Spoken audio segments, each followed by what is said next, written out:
आदाब, इस्तकबाल है। मैं हूं आपके साथ अबू हुरैरा और आप देख रहे हैं खास प्रोग्राम कहकर ही मानेंगे। महाराष्ट्र में शिंदे सरकार बन चुकी है, लेकिन शिंदे का अभी असल इम्तिहान बाकी है। 4 जुलाई को शिंदे और बीजेपी को ऐवान में अक्सरियत साबित करनी होगी।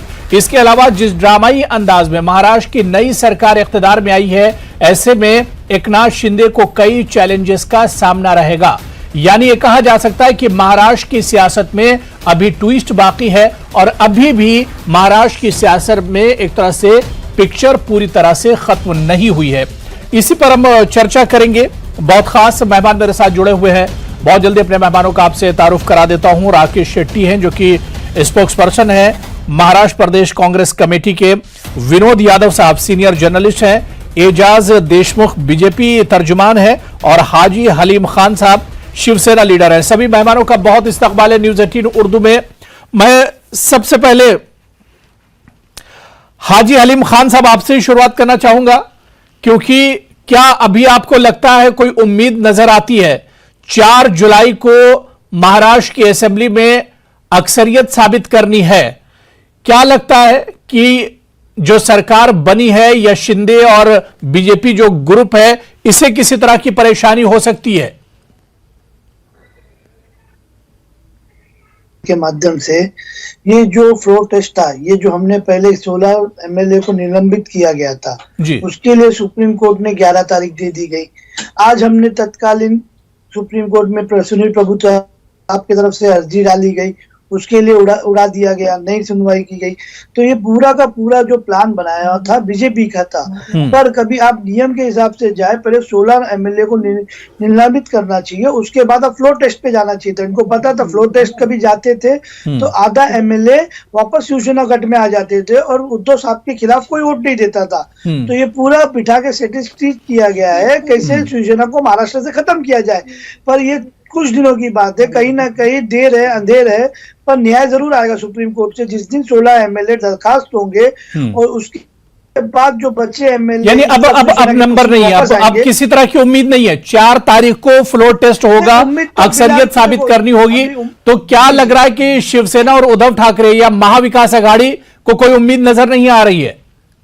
नहीं, अभी तो देखो वक्ती तौर पे तो देखा जाए तो कोई उम्मीद नहीं है, क्योंकि जितने भी एमएलए है, जितने 50 एमएलए है, उसमें से किसी के साथ कम्युनिकेशन करने नहीं दिया जा रहा था हमको पिछले 10 दिन से। और अभी भी आगे भी, क्योंकि जो हिसाब से बीजेपी ने मुख्यमंत्री एकनाथ शिंदे को बनाया है, ये मराठी कार्ड खेला है। मतलब मराठी को मराठी से लड़ाया गया है महाराष्ट्र के अंदर, क्योंकि मराठी आक्रोश हो गए थे, गुस्से हो गए थे। तो उसके वजह से अमित शाह जी ने ऐसा ही काम किया है। और ये तोड़ मरोड़ की राजनीति तो आपको मालूम ही है बीजेपी करना जानती है। तो जो काम आपने नहीं किया वो बीजेपी ने कर दिया, जो काम शिवसेना ने नहीं किया वो बीजेपी ने कर दिया है। नहीं, शिवसेना ने तो कभी तोड़ मरोड़ की राजनीति नहीं की, कभी आप देख लीजिए। क्योंकि मध्य प्रदेश में इन्हें तोड़ मरोड़ की राजनीति किया गया, गोवा में इन्हें किया गया, कर्नाटक में इन्हें किया। इनको ये है जिधर हम जीत नहीं पाएंगे हम उधर तोड़ेंगे मोड़ेंगे। इतनी मिसालें आप दे रहे हैं हलीम साहब, हाजी हलीम खान साहब, इतनी मिसालें आप दे रहे हैं, लेकिन मेरा सवाल यह है कि इतनी मिसालों से इतनी जगह बीजेपी तोड़ मरोड़ कर सियासत बनाई, लेकिन आप लोगों ने सबक नहीं लिया।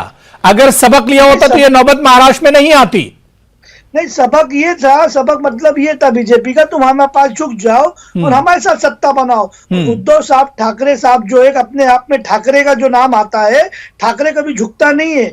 वो सबको झुका सकता है, कभी झुकेगा नहीं, क्योंकि सच्चाई पे चलने वाले लोग हैं। क्योंकि आप देख लो बाला साहब ठाकरे को कभी कोई कुर्सी से प्यार नहीं था। उद्धव साहब भी जो सीएम बने, तो यही बात तो शिंदे भी कह रहे हैं, यही बात एकनाथ शिंदे भी कह रहे हैं। वो खुद कह रहे हैं कि मैं शिवसैनिक हूं, शिवसेना हमारी है। अब सवाल यह उठ रहा है कि हाजी हलीम खान साहब किस ग्रुप के हैं? ठाकरे ग्रुप के, शिंदे ग्रुप के? शिवसेना तो दो तरफ बढ़ती नजर आ रही है।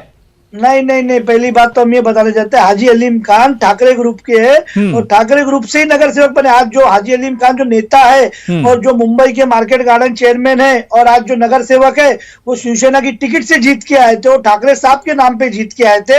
हाजी हलीम खान की कोई पहचान नहीं है। हाजी हलीम खान के पीछे जो ठाकरे का नाम है वो पहचान है। और एकनाथ शिंदे को भी पता है। आज बाला साहब का नाम हटा दीजिए, बोल दीजिए हमने बाला साहब के लड़के से गद्दारी की है, वो उद्धव साहब को नहीं पसंद है, इसलिए हमने खुद का संगठन खड़ा किया है। उसी वक्त महाराष्ट्र की जनता इनको जो सर पे से ना पैर पे ले आएगी। चलिए ठीक है, मैं राकेश शेट्टी जी से भी एक छोटा सा रिएक्शन ले लेता हूं। राकेश शेट्टी साहब, क्या लग रहा है कि 4 तारीख को एक मौका बन रहा है, यहां पर अक्सरियत साबित करनी होगी, मेजॉरिटी साबित करनी होगी शिंदे और फडणवीस जी को। ऐसे में क्या लग रहा है कि एक मौका है महाविकास आघाड़ी के पास? शरद पवार जी क्या इसमें कुछ कर सकते हैं या कांग्रेस की तरफ से इसमें कुछ किया जा सकता है? देखिए, सबसे पहले कल जो सुबह से लेकर शाम तक जो हम सब भी लोगों ने ये देखा, सबसे पहले तो मैं एकनाथ शिंदे जी को बहुत बहुत बधाई देना चाहता हूं कि वो महाराष्ट्र के मुख्यमंत्री बने और भारतीय जनता पार्टी ने उनको समर्थन दिया।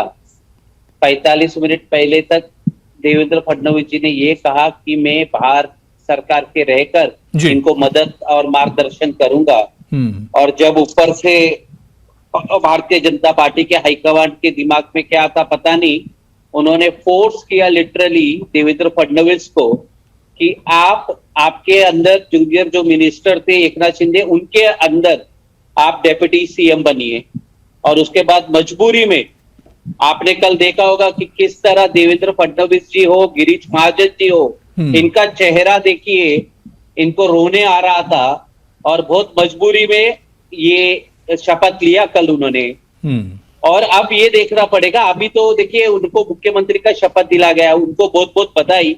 और आप इस राज्य के मुख्यमंत्री का शपथ लेने के बाद आपका पहला काम ये था कि किसानों का मदद करना, वो देश में महाराष्ट्र में जो जो तकलीफ है उनका आपको जो प्रॉब्लम है उसको सॉर्ट आउट करना। अरे अभी 4 तारीख तो निकलने दीजिए, अभी 4 तारीख तो बड़ा इम्तिहान है ना। एक दिन सर, 2 मिनट लूंगा, एक दिन जरूरी है। और एक दिन में आप देखिए, गए 10 दिन में महाराष्ट्र का बहुत नुकसान हो चुका है, मगर महाराष्ट्र के जो मुख्यमंत्री है, ये मौका किसने दिया था? महाराष्ट्र में जो पॉलिटिकल क्राइसिस हुआ या जो ड्रामा चला, मौका किसने दिया था? ये वो मुंबई में रहना चाहिए, वो गोवा में क्या कर रहे? डाल के देख लीजिए, कभी हम गलत बोल रहे होंगे तो। महाराष्ट्र का जिम्मेदारी दिया है, वो जैसा मुख्यमंत्री का शपथ हुआ वो गोवा के लिए निकल गए। अब गोवा जाके क्या गोवा के लिए ये निकल गए, विधायक को बोल दिया, मुख्यमंत्री बन गए। देखिए एक एक करके बात करिए हालिम जी। हाँ जी हलीम जी, मैं आपके पास आ जाऊंगा, एक एक करके बात कर लीजिए जी। मुख्यमंत्री को मंत्रालय में बैठकर पूरे महाराष्ट्र का चार्ज अपने हाथ में लेना चाहिए। आपको गोवा जाने की जरूरत क्या है? आज का पूरा दिन आप गोवा में रहे, ये क्या रखा है गोवा में, गुवाहाटी में, सूरत में? आपको अभी मुंबई का जिम्मेदारी है, महाराष्ट्र का जिम्मेदारी है। आपको अगर मुख्यमंत्री बनाया है, आपको मुंबई में रहकर महाराष्ट्र के लोगों को तकलीफ दूर करना चाहिए। ठीक है, मैं एजाज देशमुख जी आपके पास आऊंगा। देशमुख जी, जो इल्जाम है अब यहां पर शिवसेना का, कांग्रेस का, क्या वो शिंदे जी को सीएम बन चुके हैं, ओथ ले चुके हैं, तो महाराष्ट्र के लोगों के लिए कुछ करना चाहिए, लेकिन क्या अभी 4 तारीख का इंतजार है? अभी भी सस्पेंस है? जी, मैं पहले मेरे साथी शिवसेना के प्रवक्ता का जवाब दूंगा कि उन्होंने कहा कि पहले फ्लोर टेस्ट क्यों नहीं लिया। तो मैं उनको ये कहूंगा कि भारतीय जनता पार्टी ने जब राज्यपाल साहब को लेटर दिया था तो यही कहा था कि ठाकरे साहब की सरकार ये अल्पमत में है, ये मेजॉरिटी में नहीं है, माइनॉरिटी में आ गई है, इनका फ्लोर टेस्ट करवाया जाए। मगर शिवसेना और आघाड़ी सरकार ने फ्लोर टेस्ट करने के बजाय रिजिग्नेशन का जो है तो रास्ता अपनाया। 16 एमएलए निलंबित हो जाते तो फ्लोर टेस्ट फेल हो जाते, आप ये जानो। नहीं तो हमने तो मांग की थी, हमने राज्यपाल के पास हलीम भाई मांग की थी। आपने बात की तो राज्यपाल को पहले, सबसे पहले 16 एमएलए को निलंबित करना चाहिए था, उसके बाद फ्लोर टेस्ट करना चाहिए था, पर आपको जरूरत नहीं। हलीम भाई, ना आप जजमेंट दे सकते हैं, मैं जजमेंट दे सकता हूँ। सुप्रीम कोर्ट ने डायरेक्शन दिया, उसके बाद राज्यपाल महोदय ने ये जो एक्शन लिया है। और फ्लोर भाई हम जजमेंट नहीं दे सकते, पर सुप्रीम कोर्ट आज बीजेपी के हाथ में, ईडी बीजेपी के हाथ में, एनआई बीजेपी के हाथ में, जो आपकी सरकार के हाथ में। आपके वकील ने सुप्रीम कोर्ट में ये बात रखी थी कि फ्लोर टेस्ट रुकवाया जाए, तो सुप्रीम कोर्ट ने ये दिया है कि हम इसके ऊपर कोई बात नहीं कर सकते। ये हमारे वकील ने बात इसलिए रखी थी क्योंकि सबसे पहले आप 16 एमएलए को निलंबित कीजिए, उसके बाद सुप्रीम फ्लोर टेस्ट कीजिए, पर सुप्रीम कोर्ट कोर्ट ने नहीं किया, सुप्रीम कोर्ट ने जो केंद्र सरकार बोलती है वो हिसाब से काम होता है। ये हम नहीं, देश जानता है, जनता सब जानती है भाई, सब जानती है, पर बोलती नहीं है। जो आदमी उसको ईडी भेजा जाता है, सीबीआई भेजा जाता है। आज मुझे बताइए, ये बात का जवाब दीजिए विपुल शर्मा। चलिए ठीक है, देखिए मैं टाइम दे दिया, ठीक है, बात हो गई। हलीम साहब बात हो गई, देशमुख जी, एजाज जी बात हो गई।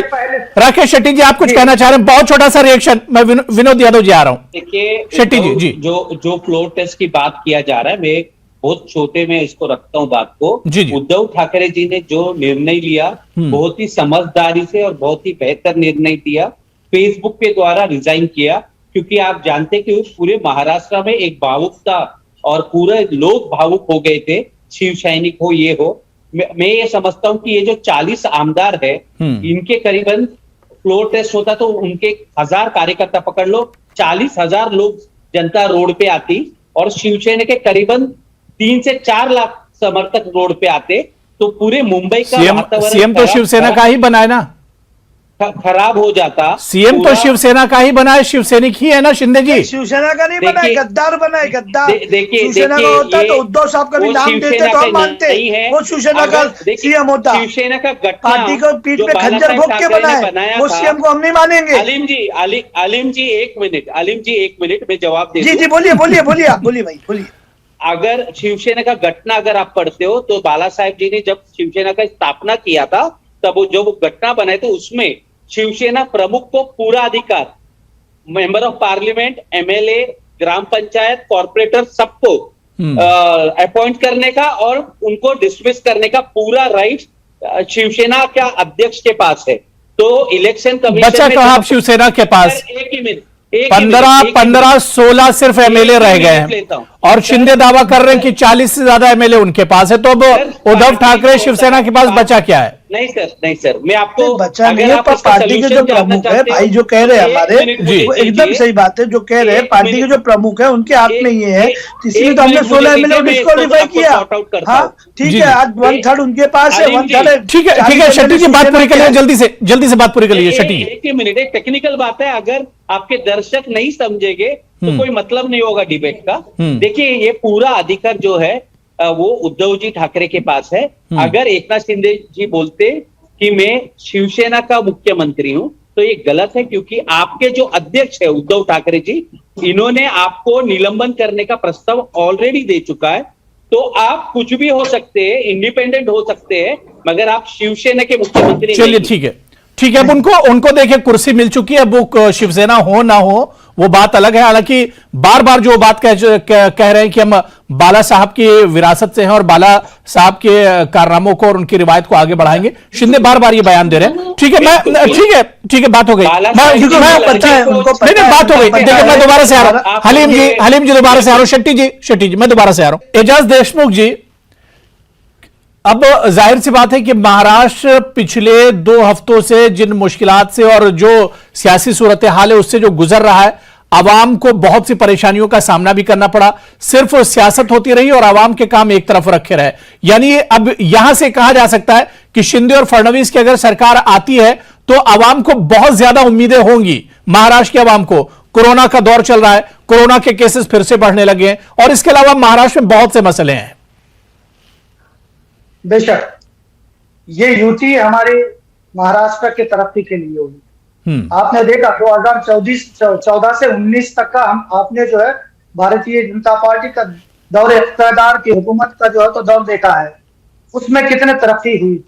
और आपने ये 2.5 साल भी देखे, ये 2.5 साल सिर्फ जो हमने 5 सालों के अंदर जो काम किया था तरक्की के, उस काम को रुकावट के और जीआर कैंसिल करने के, प्रोजेक्ट कैंसिल करने के ही काम गैर हुकूमत आघाड़ी हुकूमत ने की है। एक हमारे पास एक व्यू है, प्लान है।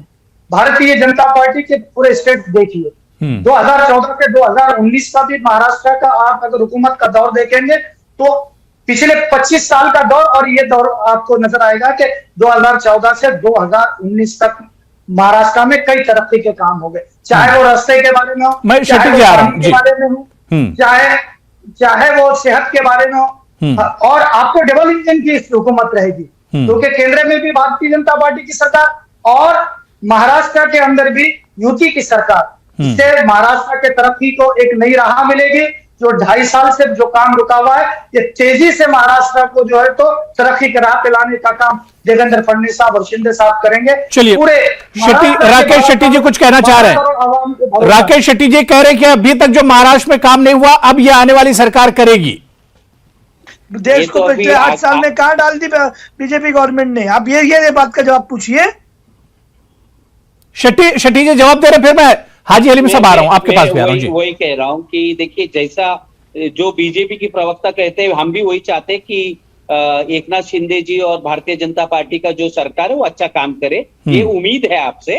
मगर जैसे ही आपने सुना होगा कल एक भाषण, आरए के अंदर जो कार शेड करने का मुद्दा है, पूरे मुंबईकर को प्यार है आरए मिल कॉलोनी से और संजय गांधी नेशनल पार्क को। हम लोग सस्टेनेबल एनर्जी पे मानते, विश्वास रखते हैं। फॉरेस्ट ये हमारे लिए ऑक्सीजन का काम करती है। मगर देवेंद्र फडणवीस ने पहला ही स्टेटमेंट में कहा कि आरए कार शेड, जो मेट्रो कार शेड का जो प्रोजेक्ट है वो शुरू करेंगे। उद्धव ठाकरे जी ने भी आज कहा आप डेवलपमेंट करिए। मैं चाहता हूं कि भारतीय जनता पार्टी का जो सरकार है और एकनाथ शिंदे जी का जो सरकार है वो ज्यादा दिन के लिए नहीं है, मगर जितने भी दिन है वो महाराष्ट्र का प्रोग्रेस होना चाहिए, मगर उसके साथ सस्टेनेबल होना चाहिए। सस्टेनेबल का मतलब ये है एनवायरमेंट को हानि पहुंचाए बिना आप प्रगति करिए और लॉन्ग टर्म पे करिए। ठीक है, मैं हाजी हलीम साहब बहुत छोटा सा रिएक्शन, क्योंकि जो काम बीजेपी की सरकार करने वाली थी, उद्धव जी जाते जाते अपनी काबीना की आखिरी मीटिंग में कर गए। औरंगाबाद तारीखी शहर था, उसका नाम बदल दिया उस्मानाबाद तारीखी शहर। ये महाराष्ट्र के सब तारीखी शहर थे, लेकिन हिंदुत्व का एक टैग लगाने के लिए वो सब काम करके चले गए। बीजेपी का काम आसान कर दिया। ये जो काम ने बीजेपी का काम आसान नहीं हुआ। हाँ। ये बीजेपी कैसे, कल अपने भाई सहयोग ने जो बोले, आते के साथ इनको महाराष्ट्र की फिक्र नहीं थी, आरए शेड हटाने की फिक्र है।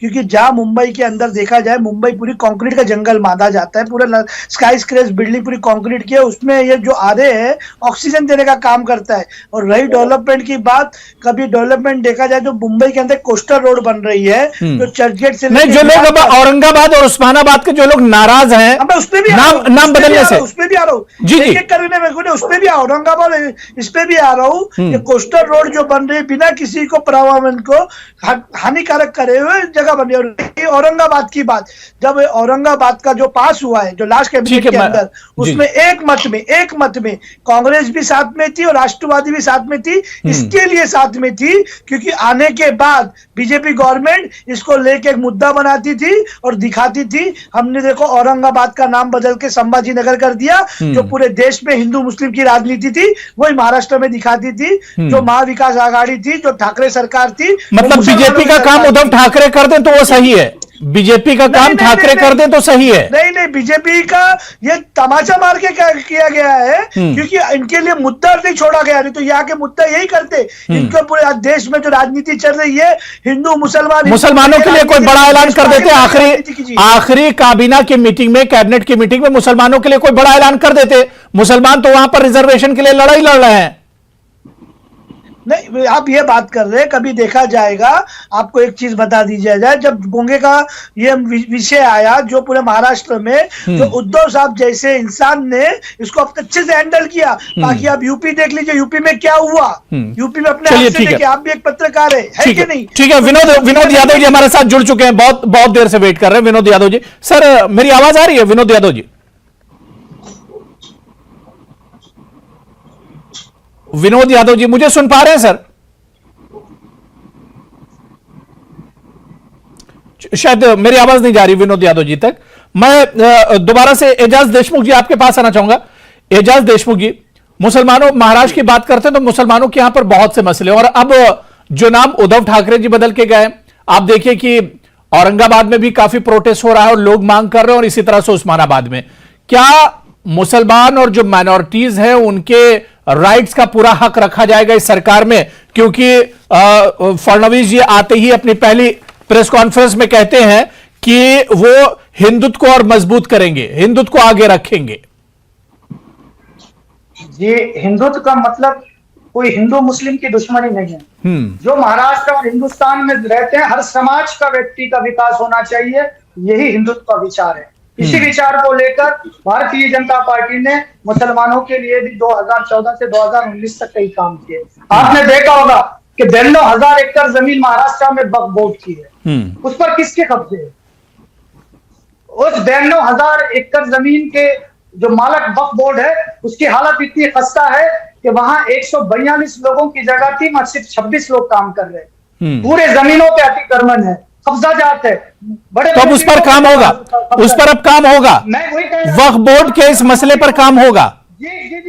कभी नहीं काम होगा, कोई काम नहीं होगा। सिर्फ हिंदू मुस्लिम की राजनीति होना है। कभी बीजेपी को इतना था तो आज मुझे आप बताइए आज देश के हालात क्या है। विपुल शर्मा के खिलाफ मोदी जी का एक स्टेटमेंट नहीं है, अमित शाह का एक स्टेटमेंट नहीं है, तो आप क्या डेवलप करेंगे? आपको सिर्फ लोगों को बांट के सियासत करना है, ये बोलिए आप, ये चीज को आप एक्सेप्ट। चलिए ठीक है, राकेश शेट्टी जी आपके पास आऊंगा। राकेश शेट्टी जी, 2.5 साल तक महाराष्ट्र में उद्धव ठाकरे की सरकार रही, लेकिन दूसरी तरफ हमने देखा कि बीजेपी ने एक मजबूत अपोजिशन का किरदार अदा किया था। अब सवाल यह उठ रहा है कि अगर यह सरकार आगे बढ़ती है, शिंदे सरकार और फडणवीस सरकार, तो अपोजिशन में होंगे एनसीपी, कांग्रेस, उद्धव ठाकरे। क्या आप लोग मजबूत अपोजिशन का रोल अदा करेंगे? शिवसेना बिल्कुल बिल्कुल। देखिए, और ये भी देखना पड़ेगा कि भारतीय जनता पार्टी और जो एकनाथ शिंदे जी का सेना है, इनकी जो सरकार महाराष्ट्र में आई है, ये लोग यामिनी जाधव और प्रताप सरनायक, ये जो 2 लोग शिवसेना छोड़कर इनके गुट में गए, इनके ऊपर क्या कोई कार्रवाई होती है या 2.5 साल तक ईडी के ऑफिस को ताला लग जाता है? मुझे ये देखना है और पूरा महाराष्ट्र ये देखेगी। चलिए ठीक है विनोद यादव जी, मेरी सर आवाज आ रही है क्या? आपकी आवाज आ रही है सर। चलिए बहुत अच्छा विनोद यादव जी, क्योंकि 4 तारीख को एक तरह से मेजॉरिटी का इम्तिहान होगा शिंदे और फडणवीस सरकार के लिए। क्या आपको लग रहा है कि महाराष्ट्र की सरकार में अभी भी एक तरह से पिक्चर बाकी नजर आ रही है? अभी वहां की सियासत जो है जिंदा है? जी बिल्कुल, अभी भी महाराष्ट्र की राजनीति का पिक्चर बाकी है जी। देखिए, आज ही ये समझ में आया है कि जो 3 या 4 तारीख को फ्लोर टेस्ट है वो ध्वनि मत से होने जा रहा है। इसका अर्थ साफ है कि जो शिवसेना के बागी विधायक हैं वो जो वोटिंग करेंगे वो किसको वोट कर रहे हैं ये स्पष्ट रूप से समझ में आ जाएगा। दूसरी बात, अब महाराष्ट्र की राजनीति में ऐसी स्थिति हो गई है कि घर के चिराग से ही घर को आग लगी है, और ये दोनों तरफ हुआ है। मतलब जो रूलिंग पार्टी इसके पहले थी उनको भी लगा है, शिवसेना को शिवसेना से लग गया है, और भाजपा की स्थिति ये रही कि उनके मुख्यमंत्री जो बनना चाहते थे वो नहीं बन के शिवसेना के मुख्यमंत्री बन गए। तो बहुत कुछ अभी महाराष्ट्र की सियासत में होना बाकी है। आज ही आप देखिए कि बीजेपी के अंदर जो सरकार बदलने का जो एक जश्न मनाया गया, देवेंद्र फडणवीस जी उसमें नहीं आए। उन्होंने कहा कि उनको सरकारी काम है, इसके वजह से नहीं आ सकते। इसका मतलब यह है कि अब बीजेपी के अंदर धीरे धीरे अंतर्कलह शुरू हो गई है। बिल्कुल, किस रूप में किस स्तर तक जाएगी, यानी शिंदे सरकार के लिए आगे चैलेंजेस बहुत होंगे और ये राह इतनी आसान नहीं होगी। बहुत बहुत शुक्रिया, वक्त की कमी है। विनोद यादव जी आपका बहुत बहुत शुक्रिया, राकेश शेट्टी जी, एजाज देशमुख साहब और हाजी हलीम खान साहब, सभी का बहुत बहुत शुक्रिया चर्चा में जुड़ने के लिए। अब देखना यह बहुत अहम होगा कि 4 तारीख का इम्तिहान कौन पास करेगा और कैसे पास करेगा। आदाब।